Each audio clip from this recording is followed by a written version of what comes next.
Within the past 10 years or so, even longer, we were in the thick of this luxury at a discount aesthetic. You can say it's a sad beige era or a luxe luxury era, but I call it like a gentrified millennial veneer of luxury. It looks good from far away, but when you go up close, you're like, I'm cutting corners here. Gentrified 5/1 apartment complexes, millennial gray interior design, the all beige nurseries, the new take on mid-century modern. It's a veneer of luxury where everything is minimal and simple and clean. And there's nothing wrong with that. Sometimes it's too much, like everybody got on the trend and it became oversaturated. And new build houses, new build apartment complexes, they all tend to be built with the same look. And it's just lost all its character. For instance, in Los Angeles, there is a variety of different architectural styles when it comes to apartment buildings. There's the mid-century dingbat apartments, there's Art Deco apartments, there's brutalist apartments. But recently, everywhere in America, including Los Angeles, is building apartments like this. The reason being is probably a more cost-effective way to build it, and it's cost-effective to just build a box versus something with detail. You got to build it fast, build it cheap, and then charge a lot for it. And there's the veneer of it's modern, it's luxurious, it's a luxurious apartment, not really. It's a way to squeeze profit from what is essentially, I think, a shoddily built apartment. From the outside, it's like, ooh, look at this, there's shiplap, that gray marble countertop, and it's inoffensive. It's offensive to me, but this is what we have. This is what you're going to have to accept. And this is just the architectural sector of this look, of this design choice. Within this whole era, we see the rise of this style of corporate art. We see in the 2015 through 2018 era, we see this font. And I don't even know what this font is called. It comes in many variations. I call it a millennial font. And this is the font that you use for Live, Laugh, Love. This is the font that you would see at Home Goods or Marshalls. And for a while, I see this font on wedding invitations, chalkboard menus. I don't know if I've ever loved this font. I saw it enough within a period of 5 years, saw it enough to be sick of it. It is without a doubt the definition of chuggy. But what I have noticed in reaction to this veneer of luxury and the millennial era, little by little, I've noticed a resurgence in Comic Sans. Now, Comic Sans was huge in the 90s. It was one of the free fonts that came with your Windows 95 computer. And I have to admit, that when I was in middle school, I was 13 years old, but I also had the sense of humor of a 13-year-old boy who was into watching WWE SmackDown. I wrote this dirty poem and I printed it out, and it was in Comic Sans. I used Comic Sans because it was like new and fun and meant to not take itself too seriously. It's not like Times New Roman. It was like a 3-page poem. At 3 pages, I feel like it's not even a poem anymore. It's an epic ballad, and it all rhymed. And the subject matter was about, it was a poem about dicks. Thankfully, I don't know where this poem has gone. I probably saved it on a floppy disk and then got rid of the floppy disk at some point. So it's been erased from history, other than what I'm telling you now. It was quite a good poem, actually, because it rhymed. It was like Shakespearean in its rhyming, but the subject matter was not great. And I had a friend that also told me it was really juvenile. It's not funny, Teresa. Who do you think you are, writing a 3-page poem about dicks? So that happened. Why am I telling you about this? I don't know. No, I have to refer to my script. Stop over brushing. Okay, that you're not meant to read that out loud. Flat lay bob, no face, minimal design. No stock photo, expensive. What the fuck? Okay, all right. So Comic Sans. So I've noticed within the past 5 years or so that Comic Sans is having a resurgence. It was so overused in the 90s, early 2000s, took a nosedive in coolness, and then it was referred to kind of as a joke. It was the epitome of bad design. If you were to ask me in 2007 what I thought about Comic Sans, I'm like, We don't talk about Comic Sans anymore. It was something we rather forget about. And it's been languishing at rock bottom for a long time. Now it's starting to make its climb upward, and it's transcended the well of uncool into being ironically cool. So now I've been noticing a lot of people sneak in Comic Sans here or there, especially for comedy channels, especially if you want to appear ironic. And then a few years ago, it underwent a makeover, and it's called Comic Sans New, or New Comic Sans. And along with Comic Sans, I've noticed a resurgence in retro fonts, 70s font, 80s fonts, like, you know, those 80s cookbooks that you see at Goodwill, and the font used there making a comeback. I don't know if anybody noticed, but, you know, in my very first video, the font I used, kind of a retro 70s font. I don't know why I decided to use it in a video about Regency fashion. I wasn't like a professional like I am now. I don't have this spatula. We are definitely in an era where we are all sick of the slick gloss of luxury, sad beige design. We want to go back to something playful, fun, just something different. Is design really bad, or is it just because you're sick of it? Is Comic Sans really considered bad design, or is it because at that time we were sick of it? It was saturated. Everybody was using it. It was played out. Give it some time, give it 20 years or so, and it is now fresh and exciting, or you have this nostalgia attached to it. So that's what we're going to talk about today. My name is Teresa, and this is about the nostalgic appeal of bad design.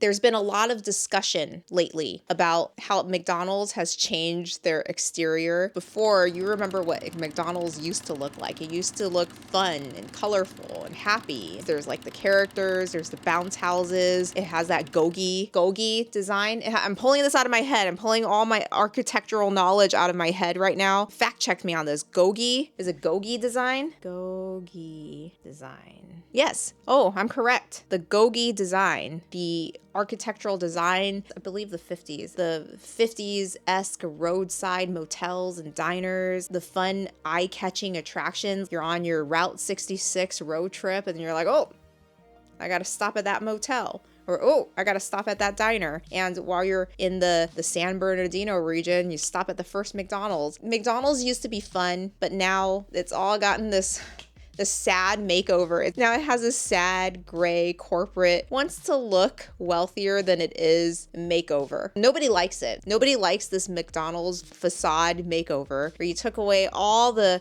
colorful elements, all the playful elements. I remember McDonald's used to have like this aquarium right in the middle, and my favorite spot to sit at my local McDonald's is right in front of the aquarium, and it's all gone. There were colorful hamburger seats. It's all gone. And now it kind of has that 5/1 gentrified architecture, which I tell you, all these new apartment builds with this kind of look, the 5/1 look is what we call it, because it's 5 stories over 1 parking garage. Every new apartment building that's being built and then sold as luxury, even though it's not luxury, and every McDonald's is starting to look like that. It got the gentrified facelift. In 10 years time, because it's built so shoddily, it's going to look very sad. If there's anybody out there that enjoys the gentrified, sad, gray box look, tell me your reasonings down below. I understand the appeal when it was first conceived, but as more apartment complexes, as more new builds start to take on that same kind of architecture, once the wood veneer ages, it's going to show some major issues with it in the future. Give it 10 years. In 10 years, we will be living in this like very sad, gentrified, dystopian world. That's my prediction. It's a very dark and grim prediction, but what can I say? I'm a buzzkill.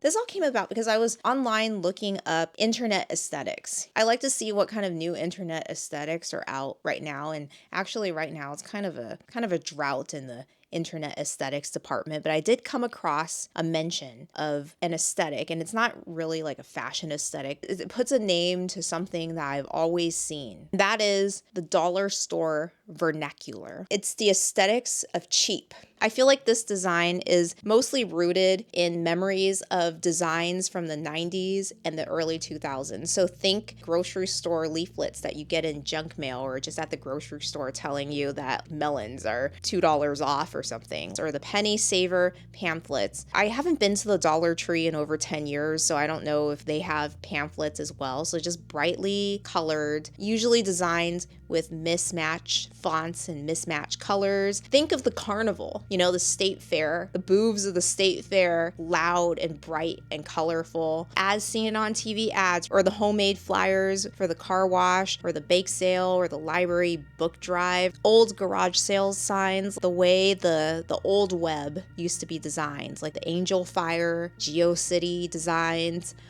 MySpace designs. It now comes packaged as a new name, Dollar Store Vernacular. And I kind of like it. I actually look at it and I would never design anything like that, but I look at it and I have some fondness for it because I spent a lot of time at 99-cent stores in my childhood, just running around the aisles of the 99-cent store or Pick and Save or Big Lots in my youth. And I know exactly what kind of feelings this design evokes. Obviously the 90s is one of my favorite time periods. I'm a big fan of the 90s, poking everybody in the elbow. Did you know I'm a 90s kid? I was born in the 90s. Oh, the 90s. It was a great time to be a kid. I'm like, let me reminisce about the 90s. Sadly, I've become one of those millennials trapped in the 90s. I have an unhealthy obsession with the 90s, like a toxic nostalgia for the 90s. So when I look at this dollar store vernacular design, I feel warmth. I feel fondness. So I grew up in a largely Hispanic neighborhood, but we also were just a drive away from the Asian neighborhood. We would shop at both Asian supermarkets and Hispanic supermarkets because you get the best deal for meat at Northgate. And I remember the grocery store pamphlets had the dollar store vernacular design. So in many ways, I feel like the dollar store vernacular design, in addition to being associated with the 90s and early 2000s and carnivals and state fairs, is also kind of an ethnic design. But then when you think about it, it's considered cheap. But what's so cheap about it? Usually muted tones and neutral colors and minimal design is associated with luxury and wealth, seen more in richer neighborhoods versus in a poorer neighborhood. Houses are much more colorful. The graphic designs associated with restaurants are colorful. There's pictures of food on the menu or on the board behind the cashier. I ask myself, why is it considered cheap? Is it because it's associated with more of an ethnic clientele? For me, in many ways, it's the design of a different culture, a non-Western culture.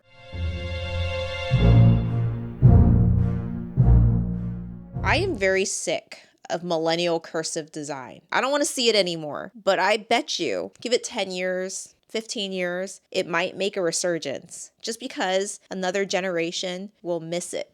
They'll remember it from the past. They'll see it in old pictures used by their millennial mothers. They'll want to bring it back because it brings them comfort. What I see here in terms of design trends is that everything old will become new again because you haven't seen it for a while. Like they'll bring it back out of the archives, give it a facelift, like a rebrand. So it's Comic Sans, but Comic Sans new, or millennial brush font, but slightly different. Like the kerning is slightly different. Something's going to be different about it, but it's going to be the same. Describing all the things I remember seeing from my childhood. Dollar store vernacular, I'm like, okay. That's from the penny saver. That's from the carnival. That's from the grocery store leaflets. It's a design or lack of design that I never think about. But now that somebody has coined it with a new term, I'm like, I appreciate it a little more for what it is. Not that I'm ever going to send out any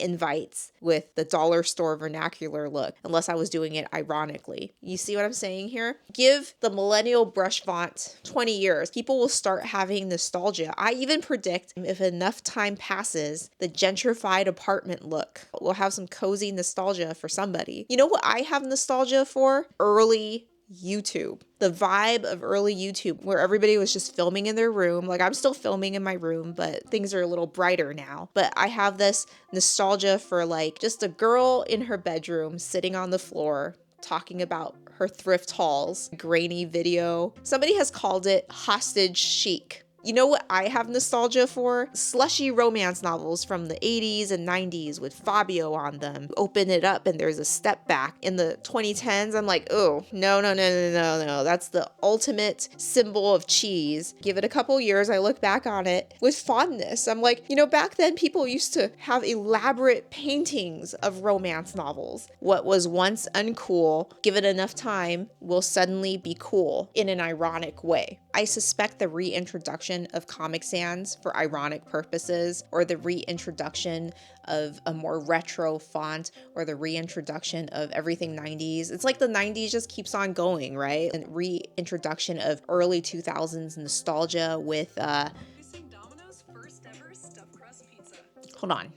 Frutiger aero. Frutiger aero. Okay. Also known as Web 2.0 gloss, glossy textures, water, bubbles, tropical fish. If you remember, there was this toy in the early 2000s, aquarium fish tank, and I believe it lit up and it had these neon plastic fishes. And the sleek gloss of Windows XP and the sleek metallic gloss of early 2000s graphic designs. It gives me a feeling of comfort. I don't know why. I feel warm and fuzzy when I think about this. But I think all this breaks from the aesthetics of conformity within the past few years of luxury and muted colors, beige and whites, neutrals in general. The aesthetics of conformity is met with its opposition, which is bright and colorful and postmodern.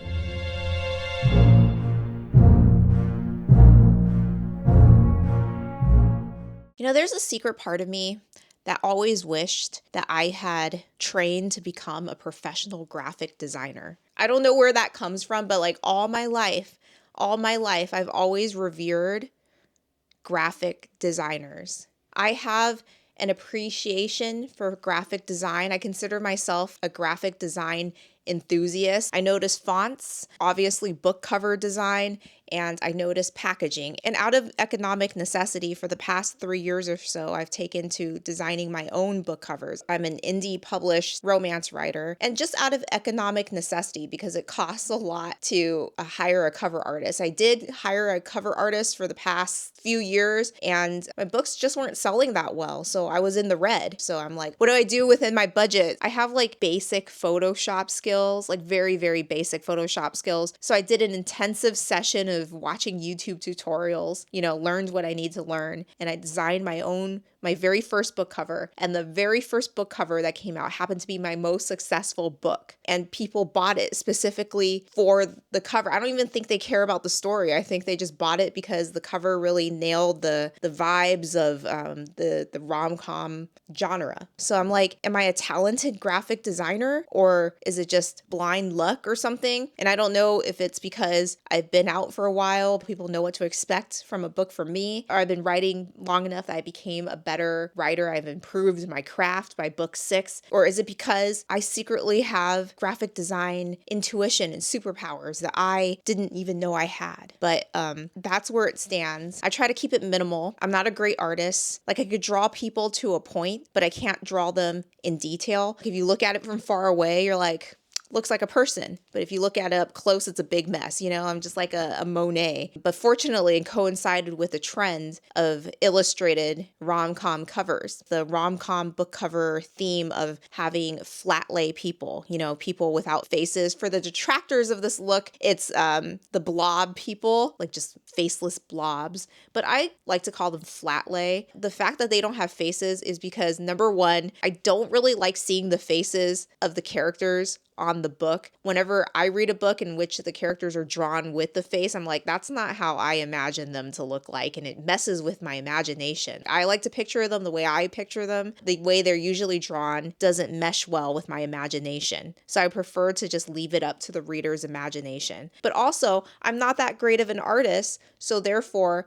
I suck at drawing anything with detail. I really can't draw a face that doesn't look derpy. Therefore, if you don't have the skill, then less is more. If I draw wonky hands, I'm going to cover their hands by some object. It is a trend going by the wayside. There's a lot of complaints about this trend. People want details again, and in that case, I'm screwed. I anticipate this trend to be on its last legs. Give it a couple more years, and then there will be a new trend in rom-com covers. Okay, I need to level up my skill. I need to take a drawing class and actually learn how to draw people. In this age of AI, I am trying to draw. The trend of illustrated romance covers is starting to go by the wayside. There's been a lot of controversy involving illustrated book covers that are very spicy. Like, you can't tell the difference between a spicy romance versus a young adult romance. There's this moral panic of 13-year-olds reading icebreakers, which, by the way, I don't really have any kind of moral panic in terms of that, because when I was 13, I wrote this long epic poem about dick.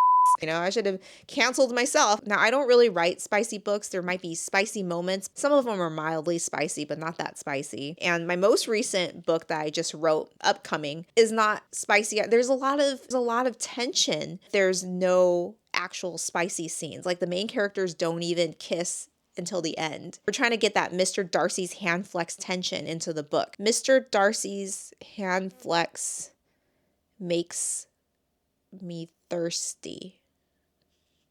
I don't think I was supposed to read that. I'm not going to show you the book cover or my books, because I want people to read the books that enjoy those kind of books. Like, I write very girly books, but let's just say that because you watch me on YouTube, if you like my personality on YouTube, you might try to seek that personality in my books. Sometimes it's there and sometimes it's not. Every story is different. Every character is different. I wrote a book once in which the main character he was unaliving everybody. I don't use this kind of censored, stupid language in my books, but I don't want my persona to affect somebody's enjoyment of the book. Let's just say you're watching this and you hate me. So I should wrap it up. If you've made it this far, please drop this rabbit down below. If you've enjoyed this video, give it a like. If you've enjoyed me, then consider subscribing to my channel. And I'll see ya next time. I got the look of the book, which is a coffee table book about books. It's the retro. This is very awkward. You know, showing you books, showing you pictures is very awkward when you have to hold a microphone. But, like, here it is. This is so awkward. Here they are. Here they are.